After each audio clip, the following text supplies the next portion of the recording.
Hello there. My name is Ray. I'm with Team S.T.E.A.M. Today I'm here just outside of Flash Industrial Painting because I have just a little bit of sandblasting I got to do before I can pull this 68 Kenworth in and get started on the many steps of the process of getting it brought back to life.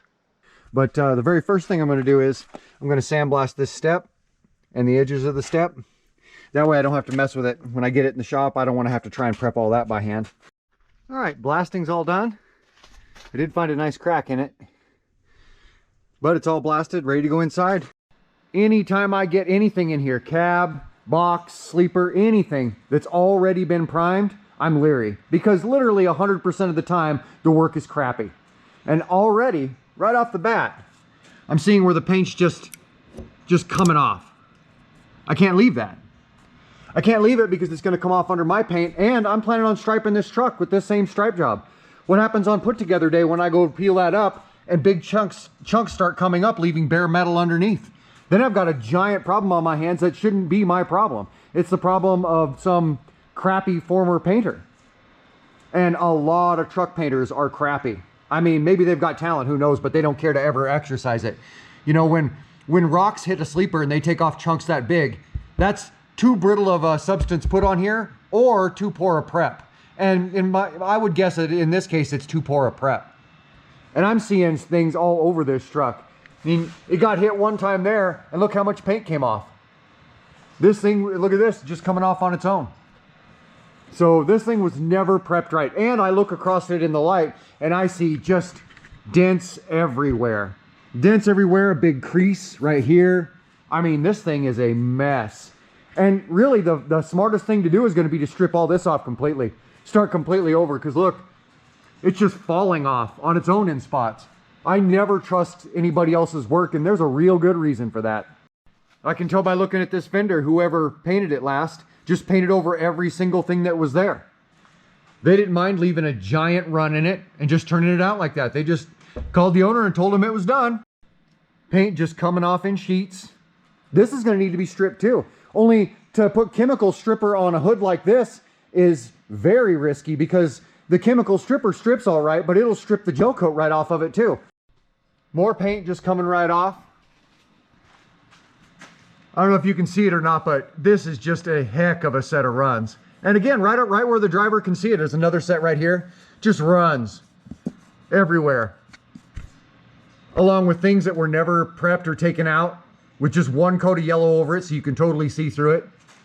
Same with like right here. One coat of yellow over some stuff that they never ever prepped or took down or did right. And you can see right through the paint. Just a lousy job. And they turned it back to the owner like that. So right off the bat, I can tell you, I'm going to need to strip this entire truck down. I'm going to need to take the hood down as far as I can get it, well past all this lousy work. And I'm going to need to take the cab all the way down to bare metal. I'm going to need to take the sleeper all the way down to bare metal. I need to start there. So if you happen to know a truck painter that is professional and solid and does a good job, you know, even if they charge quite a bit, you probably better hang on to them, because, you know, 99 out of 100 of them aren't even worth the shoes they're standing there in.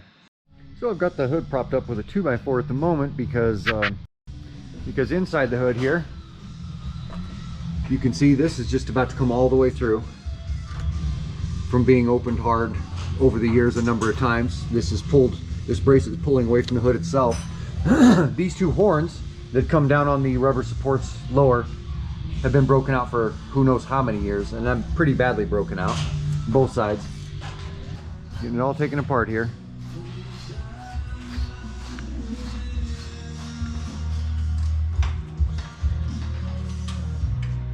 I pulled these off of the inside of the hood. These are those horns that sit down on the rubber stoppers that help the hood sit in place, and they stop it from going down too far. And they desperately needed taken off, and I took them off. You can see these are the bolts that were holding them. Some of them just broke right in two. Rust pretty much has taken everything over. For all I know, they're original bolts. These two probably aren't, but they're still rusted about halfway through. And these desperately needed taken off. So I'm going to, and there was a tin patch that was fiberglass cloth. Again, here we are with the cloth. It wasn't this owner that did it. This truck's had a few owners. But at some point in the past, somebody trusted in fiberglass cloth fiberglass cloth, that woven junk, has got its place. It's good for building things like boats and stuff like that, to build from scratch. It's a good from scratch material, but it's not a good patch material. It's matting. And I know when you look at matting in the store and you see it sitting there, it looks like it's just so loosely woven, it couldn't be worth anything. That loosely woven crosshatch pattern is what you want. This stuff is garbage for repairs. This is what you want. Here's the one repair I already did. I took all this out and prepped all of this. You can see the outskirts where I prepped it, and put a good heavy repair on this. You're never going to hear from this again. So we've got some fiberglass prep done.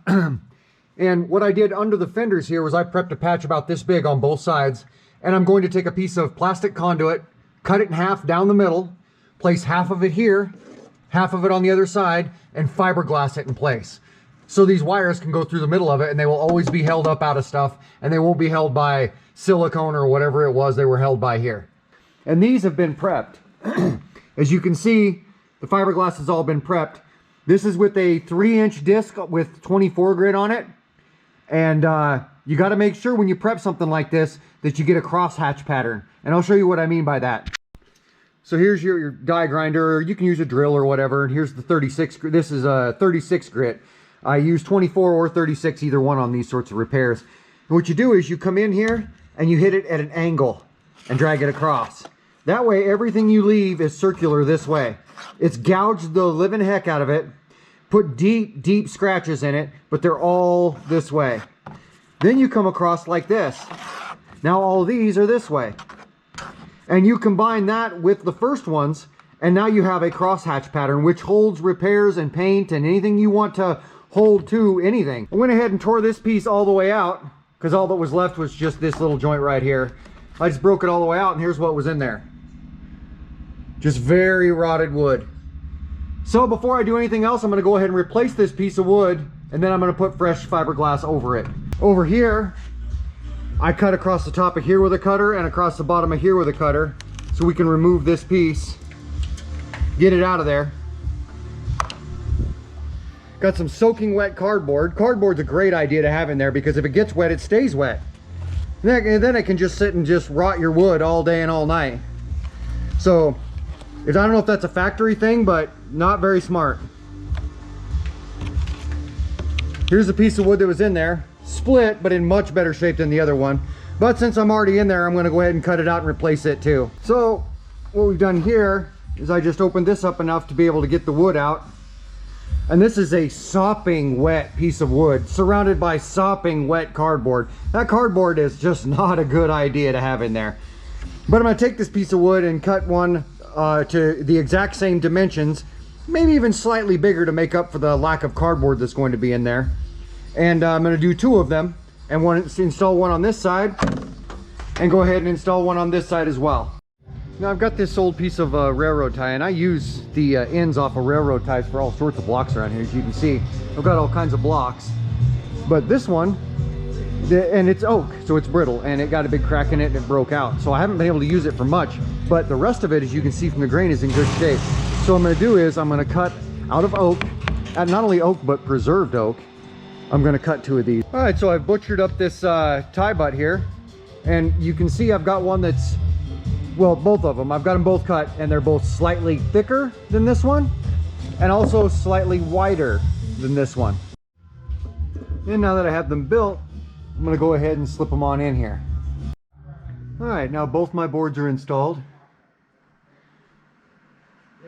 Now all I got to do is mix up some resin and go ahead and fiberglass everything in place. So then you set up your station, which in this case is just a used piece of, an old piece of siding for a house. Just set it across the duals here. Flat cardboard works just fine. You mix up your resin, pour a little on here, smear a nice even layer, put on all your pieces. You can see I've got them all pre-cut. Put on all your pieces, try not to overlap them, and then put another little, pour another little layer on top. Smooth that out, make sure your pieces are completely saturated, and then haul them over and apply them. Now here I've got the glass all applied, and I've given it plenty of time. It's gone ahead and cured out. Applied on both sides. Nice thick layer through here. This is probably 2 to 3 layers thick, and this is about as many as 5, maybe even more in spots, because I put it straight on top of the wood and then built it up from there, whereas this is just on top of the glass that was already there. But I wanted it all to be about the same thickness, and having extra fiberglass on top of that wood not only doesn't hurt a thing, but I find it very helpful. There's probably a 1/4 inch of fiberglass all the way around that piece of wood at least. So between that and the fact that that's hardened, sealed up, preserved oak, that's not going anywhere. This truck could run down the road, wet roads, for another 150 years, and I don't think that's ever going to be affected. Now it's time to get these guys mounted back up. And here it is, bolted up and all fixed up. Stronger than it ever was. Stronger than it was when it left the factory.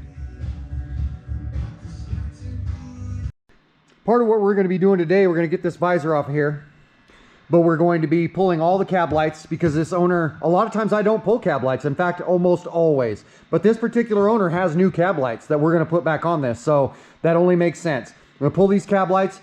Somebody sprayed some sealant. You can see they sprayed some out of like a can, some sort of sealant. Got it everywhere. It is all over everything. So we'll pull the horns, but we won't pull the horn brackets. And we're gonna spend some time trying to get all that garbage up off of here. We'll pull the cab lights, we'll pull that strobe light.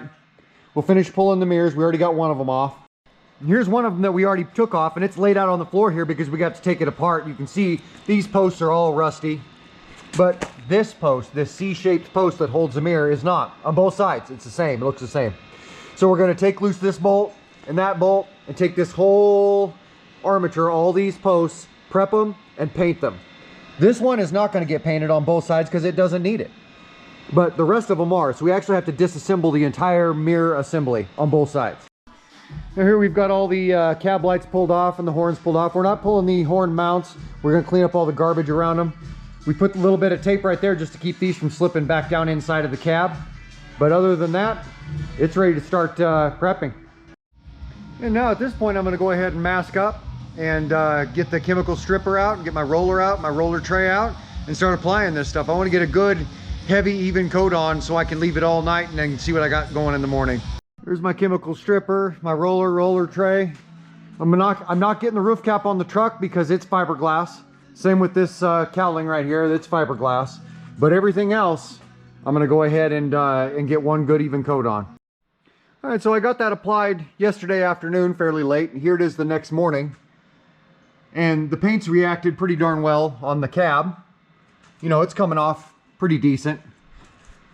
On the sleeper, not as much. It's bubbling up in some spots. But it's not coming off nearly as aggressively as it is the cab. You can see it's coming up in some spots though. So at this point, I'm going to go ahead and get a metal scraper and scrape off everything that wants to come off, and then go ahead and reapply. Now, the cab's coming along great. And by the way, this has been over 24 hours since I've been applying this stuff. Well, yeah, about 24 hours since I've did my first application. I came in this morning, scraped everything off I could get off, did a second application. This afternoon, I did a third application without touching anything or scraping anything. But I wasn't happy with how the sleeper was coming along. Sometimes you run into paints and coatings that are tougher than others and resistant to the paint stripper more. So I did the same trick on the sleeper that I always do on undercoating or chassis coating whenever I have run into trouble with it, which is, and I'll show you what I did. I just scribed it in multiple spots. You can see just how much I ended up scribing it, and you can see the effect that it's starting to have. That stuff gets into those little scratches, and some of these spots that I had previously not scribed had no action going on, and this one still doesn't have a lot of action going on, but some of them have really kind of taken off. Out in the middle here, there was nothing. I couldn't get any of it to budge, so I scribed it, and now it's starting to come loose really well. All right, now here it's been about 40 hours, so it's the morning of the next day, and I put another layer on here last night after I scribed it, and you can see even the most stubborn areas, this area wasn't giving way at all, but even it's come loose pretty well because I went ahead and scratched it up in all those spots.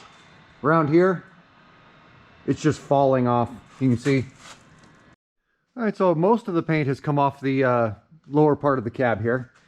Most of it's come off the sleeper. There's some body work. I expected to find some body work on this thing. As you can see, that's where it all ends up. I just laid out those bags so I wouldn't have as much to clean up off the floor. All right, so I've scraped the truck down again. Then I pulled the truck outside, and then I pressure washed everything off from the top down, pressure washed everything off, because I don't want any of that paint stripper coming out from around the rivets or in these cracks or coming out of there and messing with anything I put on the truck. And now that the truck is mostly stripped down, I can kind of see what I'm working with. As you can see, all that's left is the slightest little layer, just the slightest little layer of primer. I'll be able to break through that easily. I'll get this all abraded, get it all cleaned up. That way I can just start from ground zero. But what's interesting is this got replaced at one time. And whoever replaced it, if you look carefully, there's no scratches in this whatsoever. This was never abraded. They just painted it. That's exactly the reason that I did, or one of the big reasons that I do things like this, that I strip down trucks like this. Because if you go assuming that some other body shop did a good job, well, for one thing, it's absolutely crazy, because almost no truck shops do a good job, especially on some old truck like this. All they want to do is bandage everything up and paint over it. And had I done that, this would have just been a mess. We'd have went to unmask it and we'd had paint peeling up everywhere. It would have just been a mess. As you can see, somebody put standard rivets in here, and the current owner asked me if I could replace these with huck rivets. Really, the only question is, will a huck rivet backing plate actually fit in this little space? And yes, it will. Barely, but it will. So as you can see, I've already begun. I did one here, one down here, one over here, just to test, just to close the door and see if I still had the clearance I need, and I do. So here's a huck rivet gun. Here's what the backing plates look like, and here's what the huck rivets look like. I'll be replacing all those rivets with regular huck rivets. All right, so now it's first thing the next morning. The crew's gone for a couple days. We got everything masked up yesterday, everything ready to go for me to go ahead and start sorting through some of this stuff here today. And I need to build and install my fiberglass wire covers underneath each fender. Well, burning daylight, better get to it. I'm getting it all sanded down, as you can see. Got all that primer sanded off, sanded in tight against all the rivets, trying to make some sense out of this. Got this side mostly sanded, got a little bit to do there at the bottom. This side has been hailed out. This corner's a mess. This upper corner back here, across the top, because the top of this sleeper on the ends is fiberglass cap, but the middle is not. And it is an absolute disaster. It's gonna require so much work on that corner. And then over here, I'm finding what appears to be a glued on patch. This seems like some sort of glue of some sort. And this, as you can see, is just a metal patch that somebody riveted on. See, there's a rivet there, a rivet there, rivet there, and there was one right here too. I ground away at it and got it to shrink in size just so I could see what was behind it. And now that I see there's some sort of glue, and this is just a stuck-on metal patch, so I have to pull it off and see what's behind it and fix it correctly as well. So I got that patch pulled off. This is just a metal patch. This is some sort of glue or resin of some sort. They just filled a giant dent with it, and then they glued this over it, and then they riveted it at four corners. So that's one way of fixing it, but unfortunately it wasn't correct at all. This is bulged out. The whole thing was bulged out, and then they had to build up all that body work over it. So it was actually kind of a mess. Well, now here it is 2 mornings later. I've got all the initial body work done on the sleeper. As you can see, I've got the initial, when I say initial body work, I mean I've got all my body filler on and sanded initially. First coat, second coat, whatever it ended up taking. Now, I need to sand around all of the edges and get all of the rough spots off with a DA sander. Then I can go over the whole thing again with glazing. What I mean by that is we'll be sanding down edges like that don't need to be there. That's just left over from where I had to do my work down here. So we'll sand all that stuff off and get the glazing on it today. Now here's the other side. Even that top edge, all the way along the top there, all the way around the side. Just big anomalies everywhere in this sleeper. And today the goal, of course, is to get my glazing on, get it all sanded, get the doors and everything else all sanded that are important. I'm not going to be messing around with the roof cap of the truck too much or anything like that today. I'm just trying to get all this lower stuff sanded and ready. I've got to get a lot of this paint removed off of this hood, and I got to do it by hand so I can, by the end of the day, put on wet sanding primer. Now, what I'm doing here is I'm actually removing all of this paint. This layer of yellow, the primer underneath it, this layer of white, the primer underneath it. Same with down here. I'm not determined necessarily to get to this original color, but I do want to get to this primer that's over it. It seems to be adhered well. I don't trust any of this. So all of this has got to come off before I stripe on it. All right, well, here it is the next morning. I got all my body work done yesterday, got all the primer on it yesterday, got the hood stripped down to a reasonable point. As you can see, I'm still stripping on the fenders, but I was running out of time yesterday. I didn't need to be finishing them. I needed to be finishing the sides. So I can sand the sides today and get the white on it today. But the other thing I'm gonna do today is finish these fenders so I can put wet sanding primer on them before I do the white, which includes filling a bunch of chips, fixing a bunch of cracks. You can't see them now because they're sanded over, but bunches of cracks, finishing out my body work. I've got a fiberglass repair to do right there, as well as right there. I'll be sanding many of these chips out of the front and then filling the rest of them with glazing as well. Okay, I've got the wires repaired. I've got this piece of pipe in place, and I put a piece of tape in the middle and barely connected it on both sides. That way the fiberglass, when it stretches clear out to here, will just dwarf that tape and it won't make any difference, and it'll hold everything in place and I won't have to cut anything off later. So now the fiberglass is on, it's all cured out. I've got all the kind of loose ends all kind of tidied up. Now I'm gonna go ahead and spray paint it black. This fiberglass has been applied, it's cured out, and I've got it initially cut. So that's been patched up. I applied this patch on both sides and sandwiched them together in the middle and then give it its first rough cut. I'll smooth this up with a DA sander, but it's patched up as well. And both of these are done, completely applied, cured out, and I went ahead and painted them black. So here's what the fender looks like when it showed up. Here's what we're trying to get down to, but it doesn't have to be all blue. I just am trying to get rid of all this garbage. And you can see over here where that's what I've gotten down to.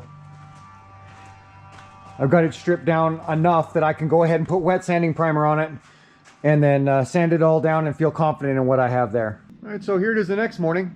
I spent yesterday getting all of the paint that mattered off of these fenders and getting into a situation where I did the fiberglass work, I did the body work, I did whatever I had to do to get them in wet sanding primer as well as the top of the hood.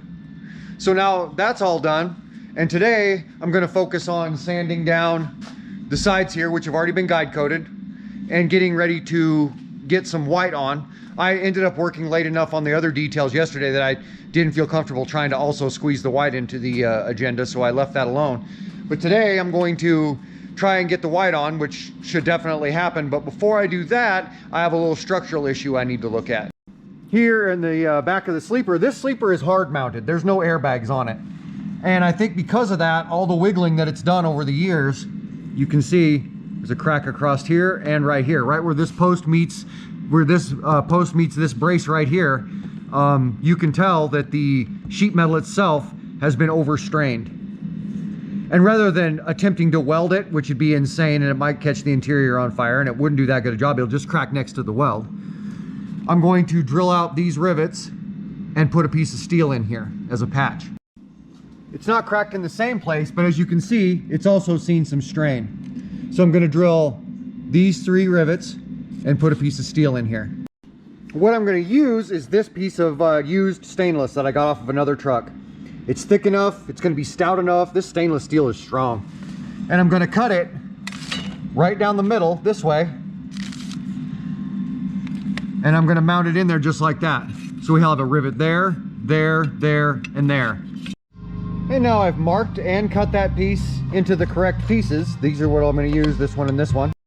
I've drilled my holes. And then I just stacked these on top of one another and drilled the holes through them because I assume that these were computer applied on both sides. I'd imagine they're going to be the same.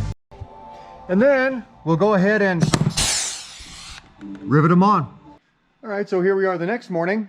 I went ahead and sanded everything down, primed everything in white, and painted the white on yesterday. I only painted the spot where the stripe's going to be because that's the only place where we need the white paint. And today, my whole goal this morning is to figure out exactly where this stripe job is going to lay out on the truck. Here at this point, I've got my initial line run, just my top line, run all the way around the truck, all the way around the sleeper, 100% around the truck, from the front of the hood all the way around to the front of the hood again. That's really the first thing you need to do because there's not a lot of consistent anything to measure from. The roof caps aren't the same height. The bottoms of the cab and the sleeper aren't the same height at any point.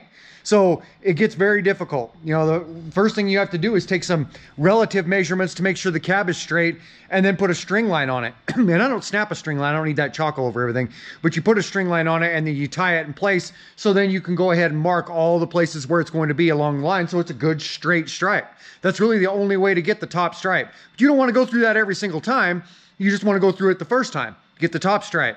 Then you just measure down from there for all your stripes. And every single point, you just measure down from there and mark down from there. And here's the second line, all the way around the truck. Here I've got the design laid out about how it's always going to be. On this side of the truck, I'm going to go ahead and duplicate it on the other side. And at this point, all the vinyl is laid out, and we were getting part of the middle mast in with paper. Won't be long. Of the entire middle mast in. Back's all done, both sides are done, ready to move on to the next step. All right, I've got everything sanded back down, or most everything. I just have to sand the air cleaners yet. But first, I'm gonna take my welder here, and I'm gonna weld up this crack. I've got these brackets down here hanging off of a ladder at the other end of the shop. These will be shot right where they sit, although they're gonna be shot primed this way. Then I'll flip them upside down where all they're sitting on is this, and then finish priming. Then after the primer is good and dry and settled out and cured, I'll turn them over and do the exact same thing. So they'll be upside down when they're shot, but this will get shot first, then they'll be set on this surface, and then the rest of it will get shot. That way I don't have to try and hang them up. All of those mirror brackets have been separated out and they're hanging off of this this paint roller pole between these two ladders, and they're right in front of the fan itself because they're gonna be white. So once I'm done shooting, I'm going to be shooting the steps black today, the rest of this yellow today, and these white today. And then tomorrow morning, I'm going to come in and reshoot the steps in black because they'll be covered in yellow overspray. And before I do that, I'll put some masking along the bottom there and shoot them in really light air pressure. And that way we'll have a three-tone done basically all at the same time. All right, well, got everything all sanded down, finished out, finaled out, everything placed where it's going to be. It's about time I get some primer on this girl.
All right, time for some paint.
So here we are the next morning. I'm gonna go ahead and begin to unmask this guy and spend the whole day putting it together.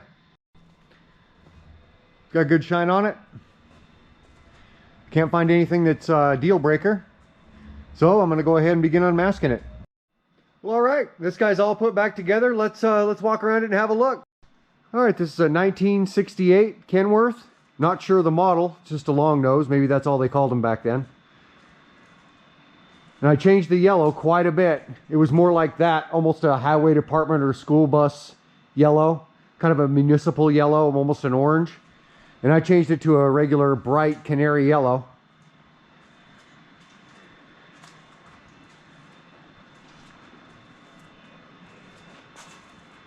It's got good shine on it. Stripes all line up, everything matches up. Stripes are clean, straight as an arrow. We stripped this one down to bare metal, except for the fiberglass components, and we took all the paint off of them down to original paint. Installed a couple of patches on the back to stop that cracking from happening.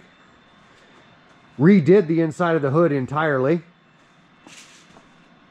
Put good fiberglass molds on the underside of the fenders so these blinker wires have a place to be from here on out. Put huck rivets in that door, that bottom door, so now they match all the other rivets. It's turned out sharp. The only reason that this is hanging down is because this deal is broken. He'll have to repair that, and he might want to get a different shade of yellow or some other shade altogether, like black or something like that. Other than that, I mean, if this was my truck, I would put a cow catcher at the front and a headache rack at the back. But other than that, you know, this guy looks great. It's ready to go. Redid the, took apart the mirrors and redid all of the posts that were all rusty, painted them in white so they don't stand out quite so much. Put all new cab lights on it. This guy turned out nice. Well, all right, there's another one in the books. Hey, if you like what you see here, go ahead and hit the like button because that helps out quite a bit. And if you haven't subscribed already, but you like seeing stuff like this, or domestic vehicle auto body, or upcycling, or art, or gardening, or carpentry, or any of the things we do around here, you might as well go ahead and subscribe as well because, you know, we always got something going on. We'll see you guys around.